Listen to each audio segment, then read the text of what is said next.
There are 4 status effects in Into the Breach: Acid, Fire, Ice, Shield. For my purposes, status effects are effects tied to a unit, whereas environmental effects are tied to particular tiles and don't travel with the unit. So, firstly, Acid. It doubles weapon damage. Only weapon damage. It means that environmental, fire, and collision damage is completely unaffected. It does impact self-damage from weapons, because that's weapon damage. Acid is the only status effect that cannot be removed by either the environment or another status effect. It can only be removed via repairs. Fire.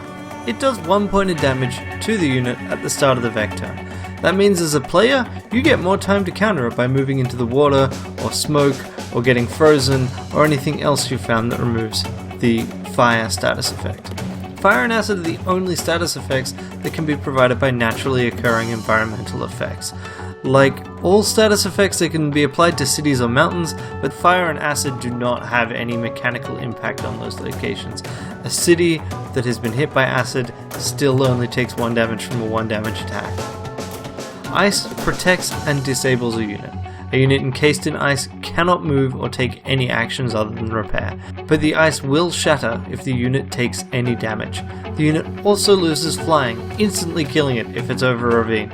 If that frozen unit is dropped into water or acid, it will die unless it's massive, in which case the ice just breaks, so don't do that.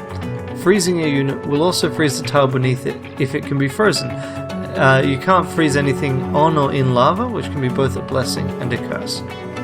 Like ice, shields protect from any damage. They also stop the unit from picking up any new status effects. Unfortunately, it doesn't remove any status effects the unit already has, so any shields applied to a unit that are on fire will be pretty short-lived. On the other hand, you can save a unit from 2 separate damage events with a combination of ice, then shield. This is also what makes Bethany such a good cryomech pilot, because as she has a shield, the freeze effect cannot apply to her until it's damaged. 2 things to note about shields and ice. Weapons seem to have 3 separate phases: damage, status, movement. If a weapon does damage, that seems to hit first, breaking any shield or ice, then status effects will apply. That means shields can't stop a unit from picking a status effect if they're hit by a damaging attack that also applies a status effect.